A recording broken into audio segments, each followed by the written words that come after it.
Okay, 12 on the dot. We are starting on time. So I see a number of you jumping on, and welcome. Looks like the numbers are growing. My name is Dr. Jessica Tartaro, and it looks like a lot of you are from Dallas, but some are from Austin, and then perhaps from a few places beyond that. So welcome to all of you to this hour of hanging out with me and talking about relationship, which happens to be my favorite topic to talk about. And I look forward to hopefully giving you some pieces that will connect with what's alive for you in your life. You've signed on for some reason, and my guess is that you also are in relationship or relationships of some fashion, and so have some awareness of how wonderful and challenging they can be, worth talking about. So I'm going to give you an overview of this call, and then we're going to jump in. That includes ways for you to be involved. So a webinar, which I have recently learned, this is new technology for me, which is very exciting. A webinar at its simplest level is me talking out to you. You back there behind your screen, eating your lunch with your headphones on and hoping no one sees your cubicle. All right, I got a thumbs up from my personal assistant. She says it sounds good so far. Thanks, Danielle. So at the simplest level, it's you tuning in and listening. But there's also an option for you to be more engaged from your screen and wherever you are sitting. And I'm going to talk about those options as well. Just like everything in life, you have choices and you get what you put into it. So let's see. Let me say just one or two things about the topic so that in case anyone gets on in the next minute or two, they'll still catch all of the kind of basics for using this software. So at the center of this talk, the talk is called This Relationship Came to Teach Us, also the name of a program I'll tell you more about later. At the center of this talk is love. Love. That feeling of being so alive, being so buzzy, feeling like I don't need sleep, or I really need sleep, but what I need more is to be with this person. That feeling of feeling special, that feeling of romance or sexual turn on and charge, and we know it when we feel it, and we crave it when we don't have it. So really at the center of the talk is that feeling. But I want to also propose to you that at the center of the conversation, as far as how I see it happening, is also truth. So truth is a pretty loaded term, but what I mean by that is our relationship to our own ability to see what's real for us. So in that regard, I take one step further this topic of love and say, in order to be in a relationship that's going to teach us, it's vital, I would say even a requirement, that we look at our love of ourselves and our willingness to be true with ourselves. And everything in relationship to others will flow from that. So yes, this is about love, about connection, and it's also about our own relationship to the practice of truth telling. Okay, more on that in a moment. So let me give you some basics for how to be on this call. There's basically three options for how you want to do it. It's up to you how you want to drive. So the first option, as I said, is just to listen from your computer, and hope you enjoy. That's very, very welcome. The second option is to listen and engage in a few writing exercises or writing challenges that I'm going to offer you throughout the call. So if you don't already, please make sure you have a pad of paper nearby, or second best, your computer to type on, or a notepad on your phone. A way basically to make notes for yourself, okay? So first, just listen. Second, listen and engage in the writing exercises. The third option is to listen, engage in the writing exercises, and consider actually getting into the interactive component of the webinar. So that includes possibly posting on the chat. You're going to see in the top left-hand corner an option to engage in the chat. That means everyone will see what you're posting. You could type a little hello right now and say like, hey guys, this is so-and-so. There we go. Griffin just posted. Hello. So that's a way to show up with your voice and say, hey, I'm here, I'm engaged, and others might want to say hi too. Great. Okay, the second option is to send me personally a question. So you're also going to see that icon that says Q&A. I'm the only one who will see that. So that's just between you and me. And if you send me questions throughout this webinar, I can answer them as I go, or I can wait to the end and bring up your question at the end. It just depends on the question. I encourage you to post your questions. That will help me make sure that I'm making this useful to you. So the first one is chat. The second one is Q&A. And then the third one is raise your hand. So that's the other option. And if you raise your hand towards the end of the call, there will be a chance for you to get on the screen with me and ask a question live. And I encourage you to do that. It's fun. It might get your heart beating a little bit to know that you're being seen. It certainly has my heart beating knowing that you're seeing me. But it's also a way to put your own voice into the conversation. And in my estimation, that's how you get the most out of it. So that's the third option. I'll talk until about 45 after, and the last 15 minutes will be that chance for you guys to hop on using that raise hand option when I'll pull you into the call. Okay, so I think that's the basics. So I'm gonna start. What I've learned when I'm doing any work that matters, it's important to intention set, which is a tool that you can use in your relationship too, going into difficult conversations, for example. And that's not just true of romantic relationships, but definitely true of friendships. What's my intention for this next hour? So I want to share with you my own 4 intentions for this next hour and then give you your first writing challenge.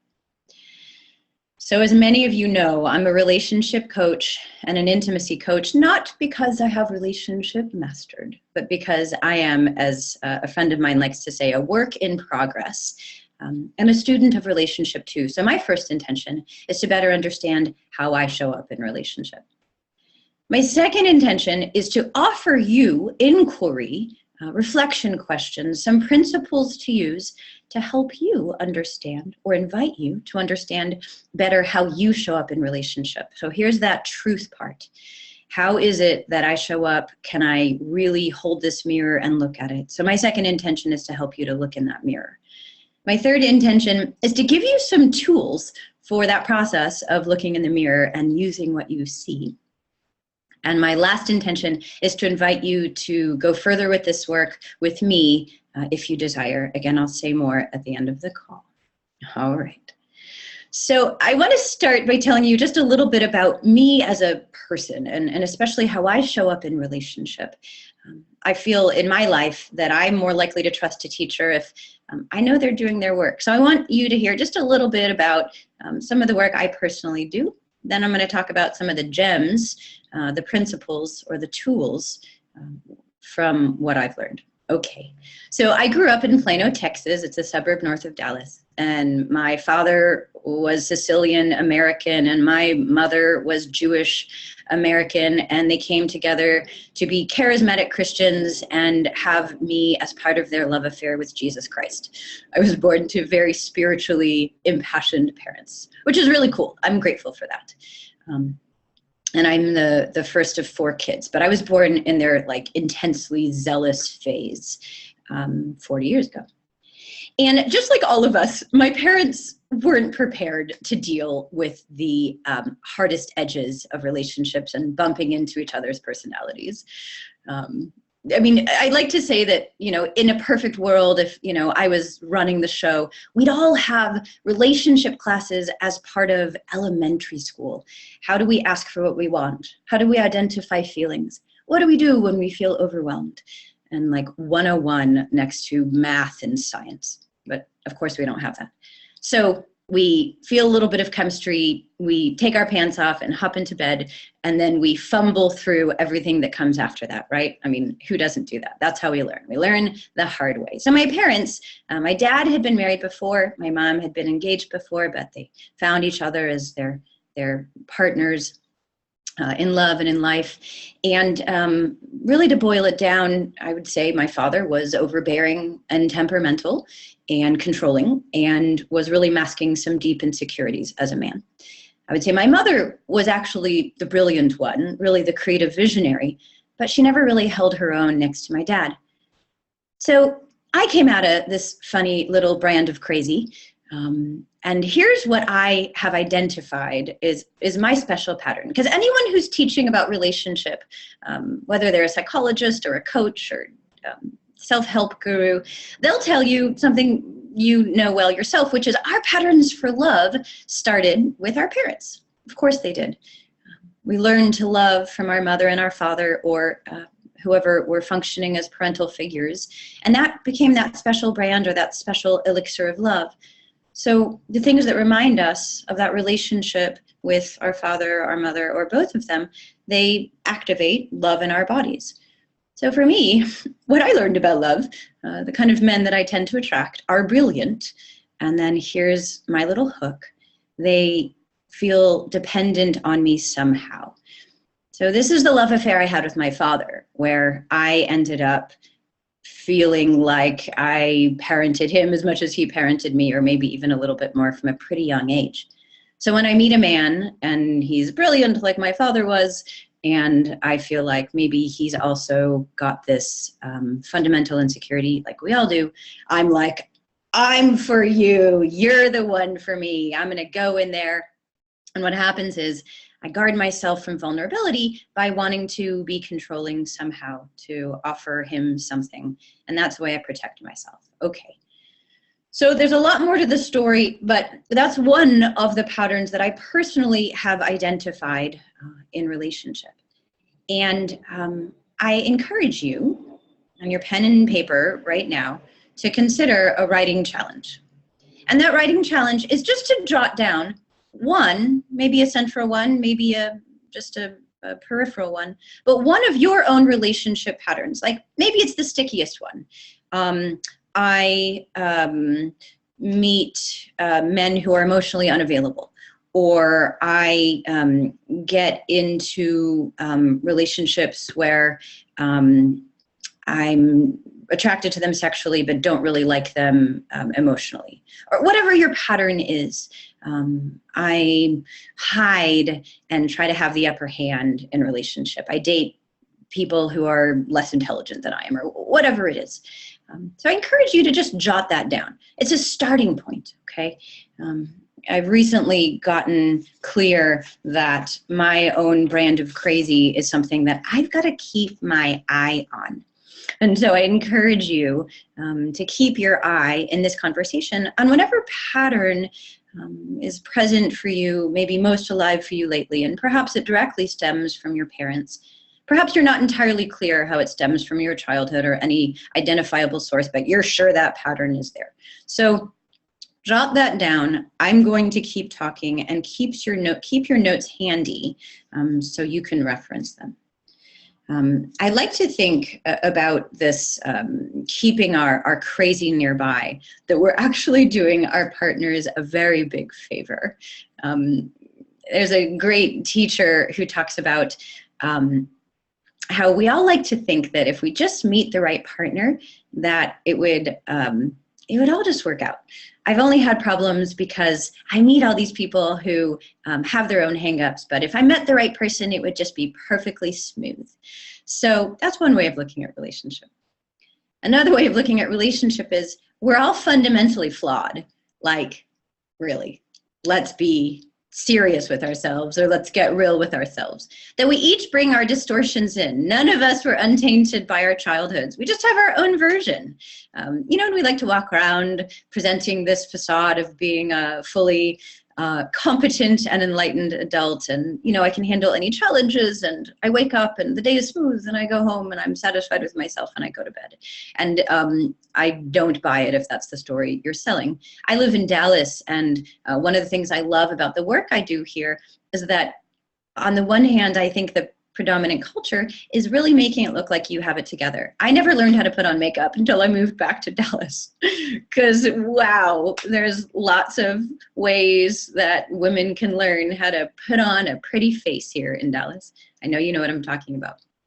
But the piece under that I love about my work is that, as many of you know, I host community events where we say what's really true, which is, man, I'm kind of fucked up. And then we can really have the real conversation that we're here for. Okay, so admitting your brand of crazy and maybe nailing it down for its pattern is a starting point. So God bless my parents. I'm grateful for them, what they taught me. I wouldn't be here if it weren't for the work they did and didn't do. So I'm going to start the 4 tools that I promised you for being able to use relationships as a teacher, okay?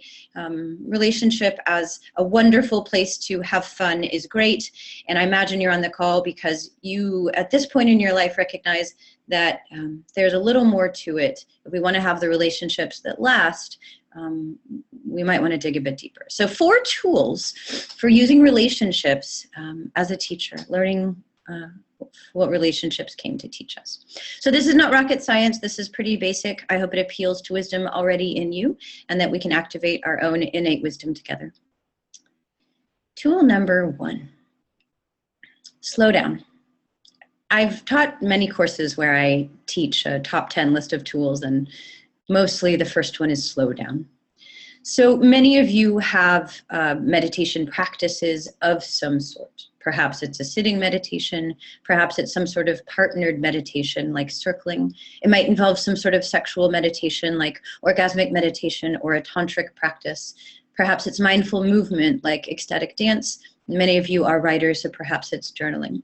But as a foundation for being in connection with someone else, I can't emphasize enough the importance of having knowledge of ourselves.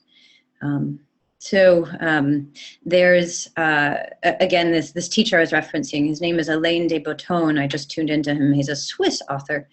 And he talked about being able to go on a first date and say to your partner, so what's your brand of crazy? And starting from there, as opposed to selling a version of yourself like we do perhaps if you've been on a dating site. You know, of course we want to put our best face forward, and it's like selling a car or something like, I have these attributes and automatic windows and, you know, high-speed internet, whatever it is, right? Maybe I'm selling wireless internet. Whatever I want to feature for you about me that would be so attractive. But think about it from the other end.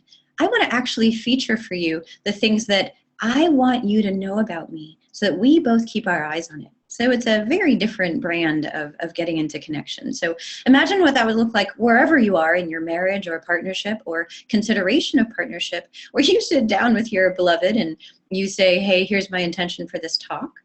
And then you share, here's my brand of crazy. If I feel vulnerable, I will get controlling. Or I will make you feel small so that I can feel powerful in those moments when I feel most afraid you're going to leave. So that rejection button or abandonment button is a big one for all of us. Who doesn't have it? Here's my brand of crazy. So number 1, slow down and have practices that will help you keep an eye over time on your particular hooks. That's another way of calling it. Hooks you can think of like a fish, right? Like, I'm getting hooked by something that drags me along beyond my conscious control. Oh, here's a man who I think might be somehow needing me. I'm in. My body fires up. I'm hooked. Or perhaps I pretend or offer a version of myself that seems somehow more polished or more together than I actually feel. You're hooked. And there we go. Both of us at the end of a fishing line and not really in conscious connection with one another. So tool number 1, slow down long enough to keep an eye on what it is that is your tendency in relationship. As early as possible, start the conversation with the person you're in relationship with and be able to be tracking that thing over time. Okay, when you start it early, especially, it's no surprise when in the middle of a blowout or as things are heating up, you can say, oops, you know that thing that I mentioned to you? I think it's happening right now. Okay, so you give yourself amazing tools for de-escalating if you've already laid the tracks for noticing these things before they blow up. Okay, tool number 2. I feel very strongly about this one, and I've encountered people who don't, so you can see where you fall in that mix. I call it come out of the bubble. So for a lot of us, we get into a relationship and then we get into a little bubble where we might only primarily interact with our girlfriend or boyfriend, our partner, but we're not otherwise in the context of relationship. I know a lot of my friends are like me in that I really prioritize staying connected to community. But I think more conventionally, we get isolated in relationship, especially if you have kids. This can be true. Or if you have a very demanding job, it's like, I've got enough time for my relationship, I've got enough time for my job, I go to bed, I start over. Okay. So I think here's the loss in that, which is that no one else sees you. And if your partner is the only one who sees you, and you, to the degree that you're able to see yourself, then you miss out on what I believe is an extraordinarily rich resource for this path of truth, this path of self-knowledge. Here's how I'd like to do friendship and how I've been doing it more and more, which is essentially hiring friends. I don't mean in a contractual or payment sort of way, but I mean in a kind of a vulnerable way, hiring friends to say, I'd like to know what you see. I'm going to be as open as possible in our friendship. And I wonder if you can tell me, as we go along in this friendship and as you see me with my partner or see me in our community, what it is that you see in me. And if they're open, you can offer the same to them. And I think having that reciprocity is important, because then both of you are in that vulnerable hot seat. And then you have the benefit of multiple perspectives. So we've all been in those kind of friendships where someone sees something going on and they kind of go behind closed doors and they go, well, that person's pretty messed up. And then, well, after the fact, you find out from them, yeah, all along, they noticed this thing about you. This happened to me recently where I just got out of a long-term relationship, and in the weeks and months that have followed, I've had various friends come forward and say, you know, Jess, I was worried about that too. You know, I saw that too about you guys, or I thought you guys were a mess all along. And on the one hand, I'm grateful that they really saw that, and on the other, and as I've said to a number of them, I'd love for you to know that in the future you could come to me. And more than that, I need you. I'm not always able to see myself. In fact, I'm the least able to see myself when it comes down to my most insidious patterns or my places of feeling the most emotional.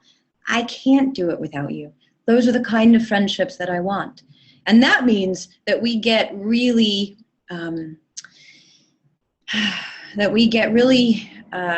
committed to doing our work to not be defensive, because when people tell us truths, sometimes it's hard to take in. So being in those kind of friendships means you also make a commitment to stay vulnerable, to be open to communicating the impact of someone's share, and being able to really be grateful to the courage it takes by our friends to give us these truths. So to me, this is called conscious community. And I'll say a little bit about some of the services that I offer, but there's many different community spaces. I know in Texas, it's here in Dallas, the Speak Up community and the Circling community. In Austin, it's the Authentic World community and Circling there too, where we practice on purpose in circles of people to find out how we show up. And I was just at Speak Up last night, so that's the communication games night I run here in Dallas. And there was a man who shared with another man, you know, you and I used to be roommates, but I feel closer to you now in this moment than I did over all of the months of living together because of the way we were in circle together tonight. So I encourage you to find those organized spaces, if you're lucky enough to be in a community somewhere where that's available, and I can help you find those if you contact me after the call, where you can get that kind of feedback, because it's a huge reality check for how you show up. Okay, so number one, slow down and have practices that help you look at yourself. Number two, come out of the bubble and invite friends into that process of looking at yourself. Number three, so a lot of these are simple, not easy. In other words, easy to say and a lifetime of practice to apply. But number three is tell the truth. So truth telling is something that I've been on a path specifically to practice for the past 4 years since I started training as an intimacy coach. Truth telling. The hardest one to tell it to is ourselves. And then from there, it's our partners and our friends and our family, everyone in our community.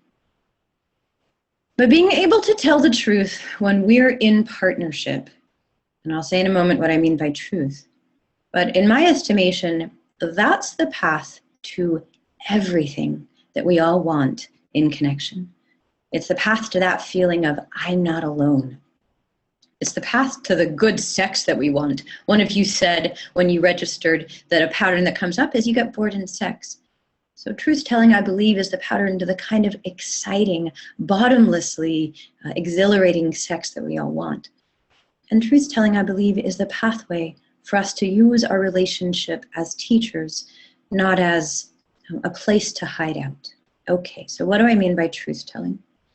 So a simple example is the one I already named, which is, this is my brand of crazy. Basically giving up your game. Saying the thing that you tend to fall into and owning it over and over again to your partner. One of the ways of calling this is cleaning up your side of the street. The other side of the street is what a lot of us like to put a lot of attention on. Like, that's called blaming or pointing the finger. You do this to me. It's your fault. There you go again, you did this thing. How could you? I've been there before, I promise, not long ago, like yesterday. In other words, we all fall into that trap. It doesn't make you a bad person. But the reason we do these webinars and have these practices is to get more on purpose around those things that are, what, more habitual.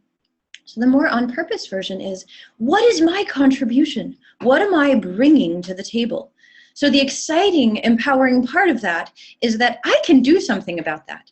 Anyone ever have a partner where you're like, oh, I just want to strangle you because I fundamentally know I can't control you. I can't change this thing about you. What do I do?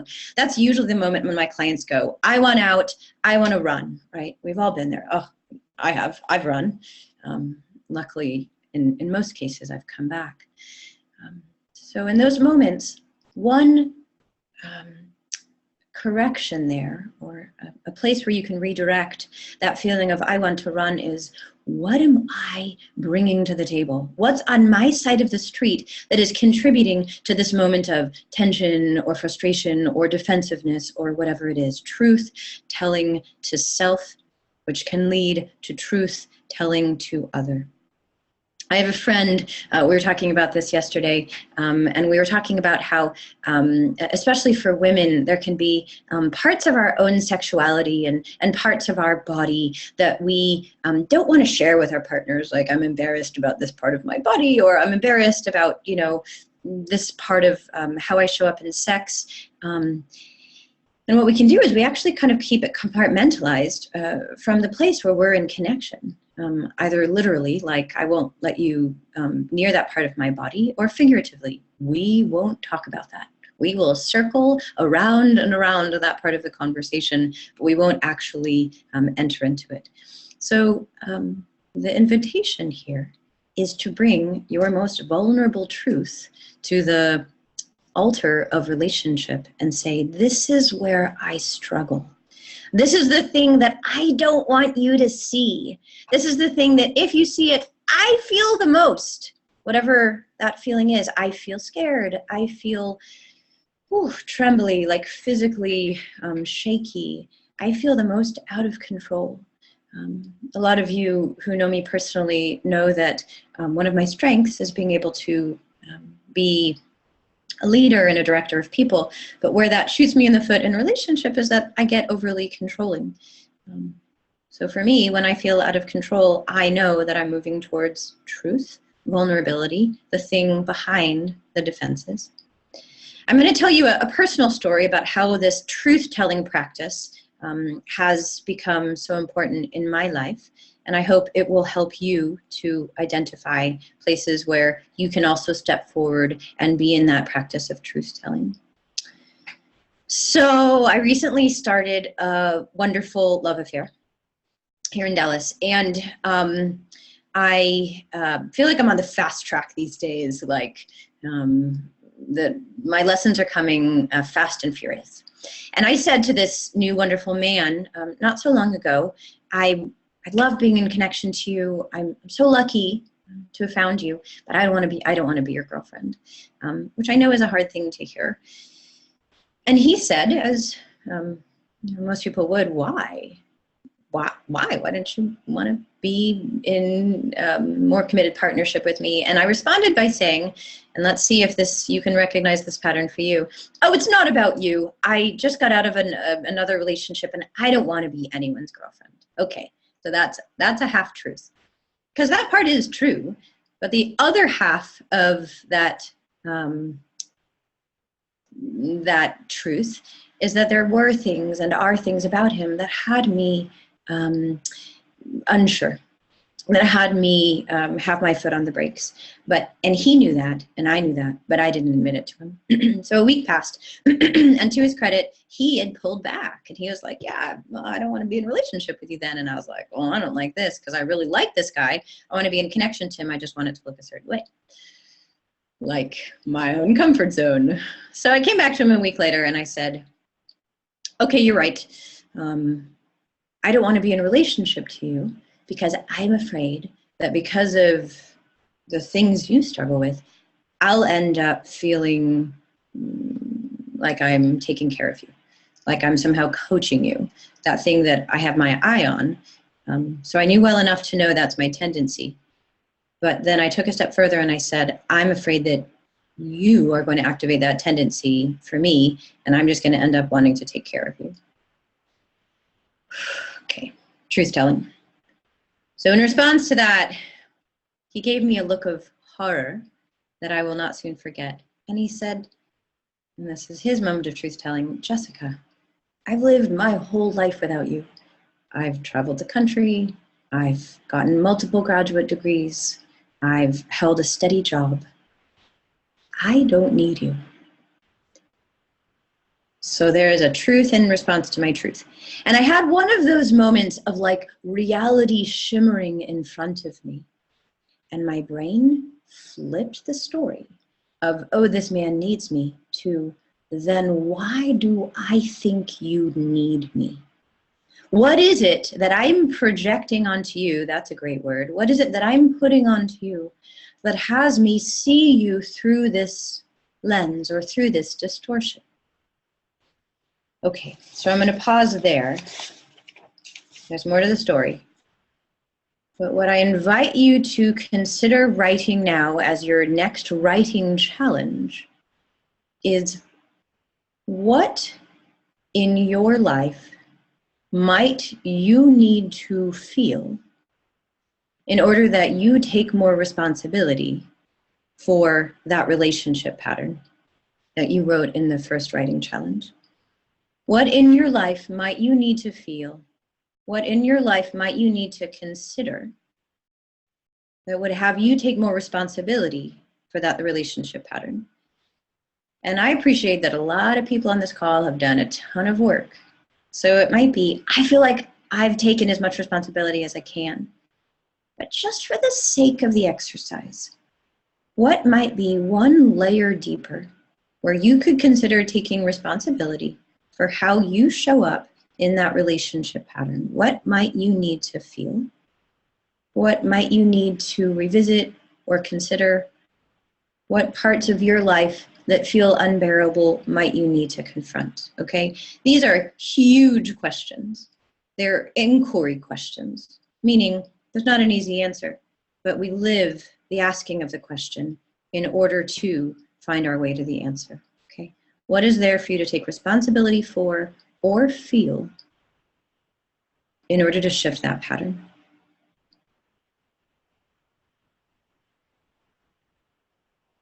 So as you're taking the writing challenge, if you're in that group who's writing, I am going to keep talking, but I encourage you to just be in stream of consciousness. It doesn't need to make sense, and you certainly don't need to share it. But it's just laying the tracks for you to be able to get deeper into that place of self-knowledge so that in connection, you can track yourself and that you actually have places that you can do work so that you get out of that stuck feeling. So I'm going to continue with that story with tool number 4. I said there's 4 tools. So the 4th tool is drop the blame and feel it. So in my estimation, this is where the magic comes in.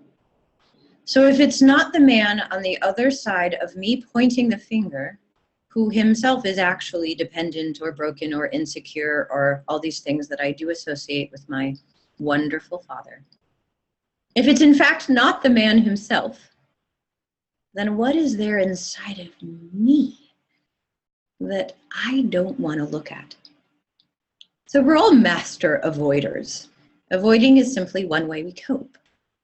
And avoiding basically means while I could look at or feel this thing, I'm choosing instead to basically look 180 degrees in the opposite direction. So if we flip that attention, what is it underneath that blame or pointed finger that is here for me to feel? Okay, so in my case, as I said, reality sort of began to shimmer and shift. And I felt myself collapsing. It was a very physical experience. And I realized that I've never really deeply mourned how much I wished that my father could have more been with me when I was growing up. So by that I mean how much I wish he could have understood me, taken more time to get to know me, taken off this idea that I needed to be anything for him, which was an overriding feeling that I grew up with, is I need to sort of function within my father's comfort zone or take care of him or kind of be at the mercy of his choices. But it never actually felt, I never felt enough that feeling of, you're just with me. You're in it with me. We're in it together. Ooh, I can feel a lot just saying that. It's like tears right behind my eyes. Feeling these things isn't about one discrete moment of going like, oh, the light bulb went off. Aha, that's what it is. And now I can move on. That's why these things are practices, not fixes. So underneath my tendency to make men dependent on me, I've discovered, is a grief for not feeling met by my father. So I collapsed into a moment of grief right in front of this man who was basically telling me, like, I don't need your ass. I'm a fully competent adult. Not only that, I'm kind of brilliant. That's why you want me in your life, remember? Truth telling. So I could fall into my vulnerability. I could fall into my pain. And then this fundamental rebalancing act happened, where I stopped being that controlling, overbearing woman. And I could just show up as a human being in pain and in vulnerability, which gave him the space to show up in his wisdom. And then the rest of the story we've been living for the last few weeks, but I'll let you know that we are still in connection. He may be on this call, I'm not really sure. I did ask permission to share that story. It's a very personal story. So you may still be in that writing challenge. And from my story, I hope you got a little bit more of a clue of what I mean by that. What do I need to feel so that I can take more responsibility for my relationship patterns? Another way of putting that is so that I can stop blaming, okay, my side of the street. Now, friends, this doesn't mean that our partners are perfect by any means. To the contrary, this may be true for you. When we take responsibility, what we open up the possibility for is that our partners no longer feel us pressuring them to change. And there's nothing more inspiring than a partner who's saying, I'm going to work on me, to compel that desire for someone to work on themselves. Basically the thing that we all want anyway, that we're pushing so hard to get. And if we stop pushing, then there's no guarantees. But when we let go of that, you need to fix you, and point the finger towards ourselves, then our loved ones, and it might be a friend, this may not be your intimate partner, but this can come up in friendships too, then our loved ones have the spaciousness, the acceptance, and really the inspiration to consider their piece of the puzzle too. So there's a certain amount of organic rebalancing that happens when you use on this call, take that step and say, this is my part of the puzzle. It's like a chain reaction. This relationship came to teach us. And in order that relationship can be a teacher, our work is slowing down, naming our brand of crazy, hiring the kind of friends in our lives who can help us keep an eye on it, telling truths, mainly to ourselves, but then to our partners about really what's coming up, instead of dodging it, protecting them, saying the difficult thing, and then feeling what's underneath our tendency to blame. Okay, again, this is a life practice. This is a little taste of what really is a journey. And as I said, I myself have my feet on this path of this journey. I feel incredibly privileged that I work with clients who invite me into their journey too. But if you work with me, you know that I engage with you as someone on the journey as well. And in that regard, I feel like we all have a chance. When anyone prevents or presents ourselves, I think, as someone who has it figured out, we all lose. It's funny, really, isn't it? The ways that we think we need to be leaders and show that we have it all together. But just like in partnership, I think when we're in a helping role, either a leader in some capacity, perhaps a manager at our work, I think these principles still apply.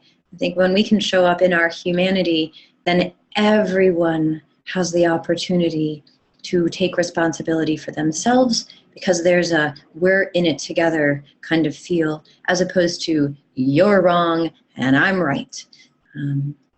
Instead, it's we can all actually feel the same pain together, and then we can move forward. Okay. So we're about at that point where there's the opportunity for me to address some of your questions. So I'm going to click and see how this is going.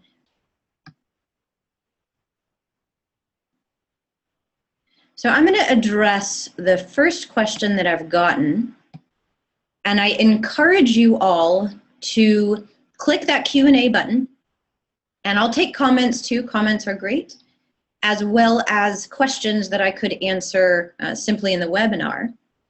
And then that second option that I talked about at the beginning of the call is to click raise hand if you want to actually get online with me and jump in and ask a question live. One of my friends said she's going to come on naked, and I said, well, hun, I might need to charge for that. So we'll see who actually comes online and what we discover. So a question I got from an anonymous viewer. So is this a fear of never fully feeling supported? Meaning you never felt supported, me as well. So how can we trust that we will be supported? Woo! Awesome, awesome, awesome question. I have a friend who puts it like this, and I hope this is helpful to you. People will always let us down. That's not an easy one to swallow. And I tell you, I am always looking for people who are gonna like be the one who really supports me, or be the one to really understand me. And when I find that person, I'm going to really divulge everything that's true for me. Good luck. People are always going to let us down.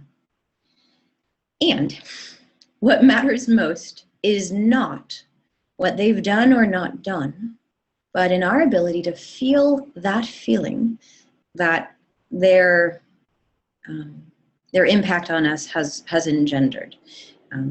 So how can we trust that we will be supported? You can't. Oh God, isn't that awful? You're probably never going to work with me. But this is really something that I've found to be true. We can't. One of the teachers in my circling program says, vulnerability by its very nature means we don't feel safe. If we stay in our safety zone, we'll stay safe. I mean, we'll stay comfortable in some regard. And God bless you if that's your choice. Your choice is not mine to make. But staying safe doesn't open the possibility that we learn, that we grow, that we actually feel that feeling of being met by someone.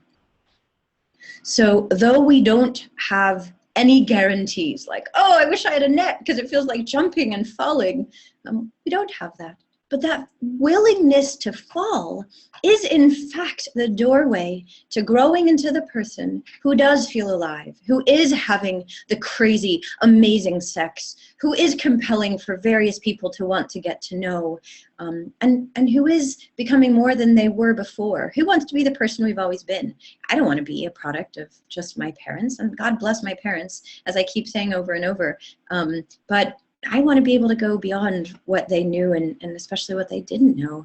And that for me involves trusting myself. So that's the final piece of my answer to that is, if I'm going to be on my own team, then what you do or don't do matters less. That's that pointing the finger back at me. If I'm in my practices that include meditation, that include journaling, that include taking time for myself and not actually always racing to a boyfriend or girlfriend if I feel uncomfortable, then what I'm building is actually trust inside of me.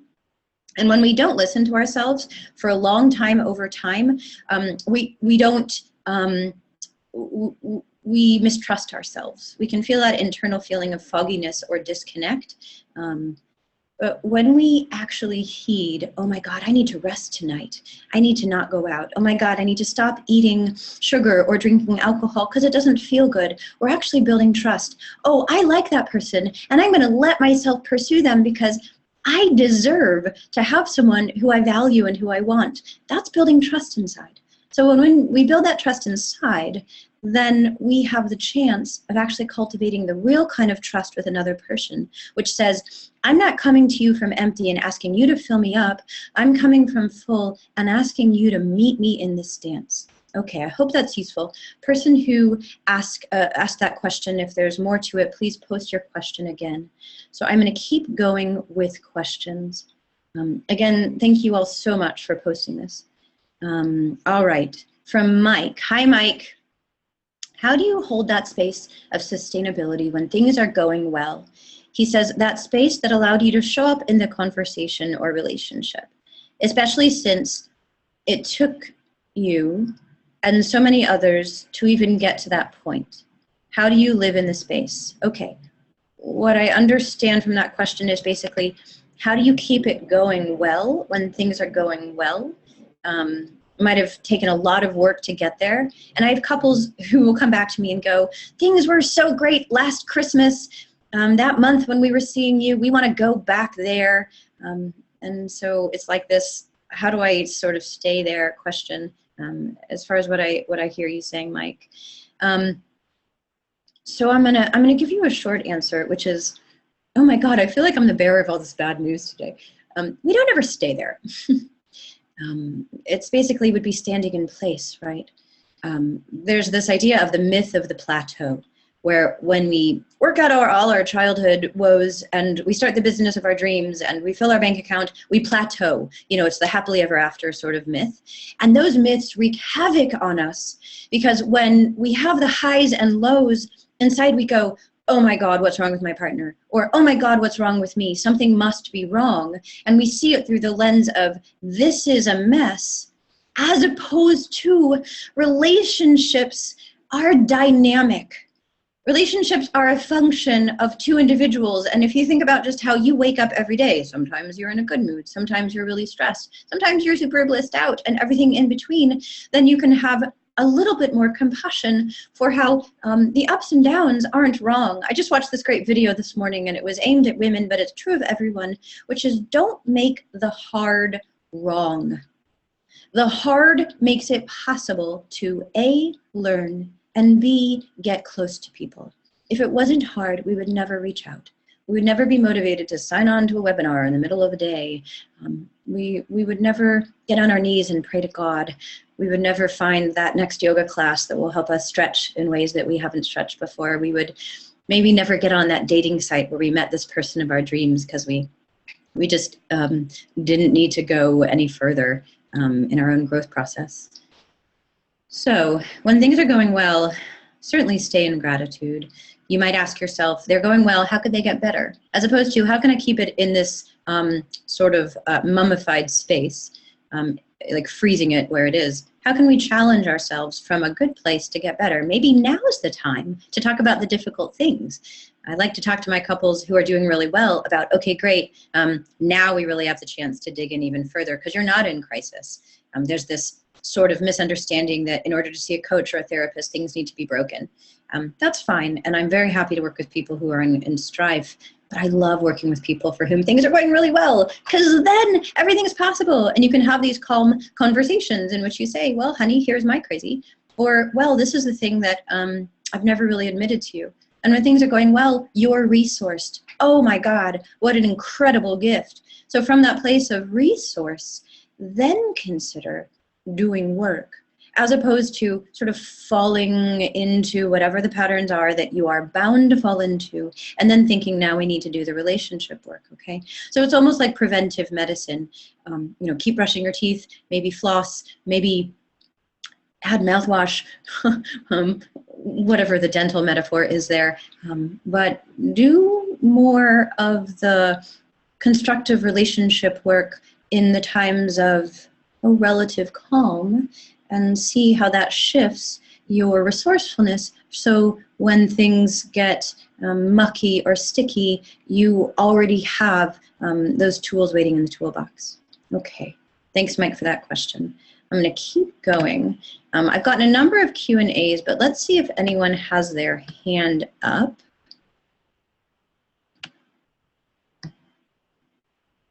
I think some of you might. So if you have raised your hand, aha. Okay, I don't see any hands up, but if you've raised your hand, why don't you send me a chat so that I make sure I can see you. I'm sorry, send me a Q&A, and then I can call on you, because I'd love to get maybe one or two faces on this call. Okay, so again, if you've raised your hand and for some reason I'm not seeing it, then send me a question and I'll get you on the call. But until I get any of those, let me go with the next question. This is a good one that just came in. Oof. How do you know when it's time to run? How can one be sure that they have looked inside, told the truth, and been vulnerable, and it is still not working? How can one be sure that they're not deluding themselves into thinking we have done the work? Oof. So that is an awesome question. Thank you, anonymous viewer. This is, especially in spiritual communities, something I think is rarely addressed, and I'm thrilled that we got to it on this short call. So there's this principle of just sort of dig deeper, and I've definitely espoused that on this call. Look inside yourself, take responsibility for your side of the street. All of that is so valuable and so good up until a certain point. And that certain point is when anything abusive enters into the relationship. That line is up to you to measure. The second tool I shared is come out of the bubble, hire friends, let people see your relationship.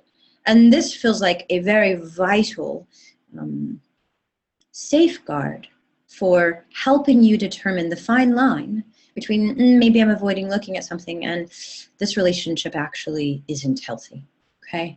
And I'm going to tell you just truly from my personal experience, I find this line difficult to discern myself because of how quick I am to want to catch the tendency to run. But we can overcompensate.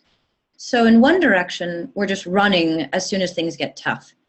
And if you're on this call, you know that that doesn't ever get you the relationship you want. But on the other side is, I'm staying in when in fact it's doing damage.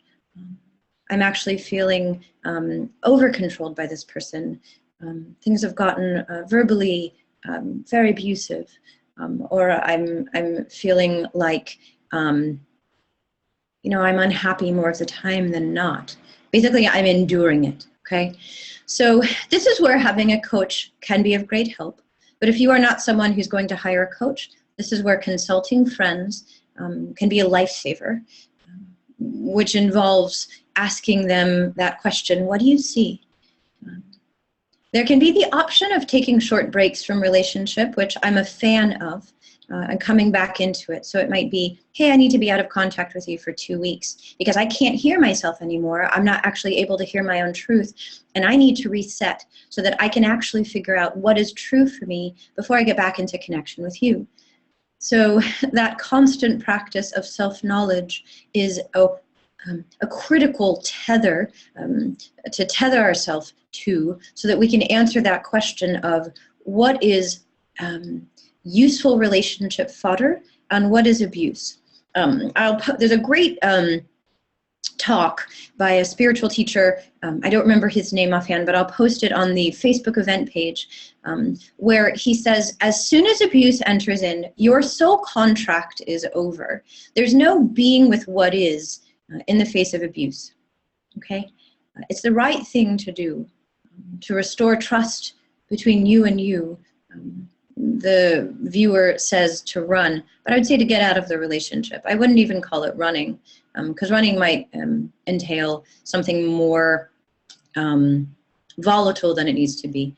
But to get out of the relationship is a way to restore friendship with yourself, okay? So that brings us to the last couple of minutes of the call. So I see a couple more questions, and I thank you so much for posting those, but I want to leave you with an offer, which is basically a way to go further with this work. And I'm so grateful for you all having joined me for this last hour. Some people I know, and a special thank you to those I've never met.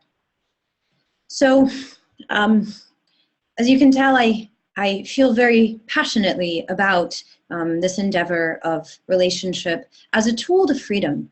There was a post that I posted on the event page, which is really, it's a Katie Byron quote, and she says, you're not actually in relationship with the person. That person is holding a mirror to your relationship to God. In that regard, I see relationship as really one of our greatest spiritual practices, and maybe arguably the greatest spiritual practice, for us to see what we could never see on our own, and to heal in ways we never could have access to except for when we are in connection.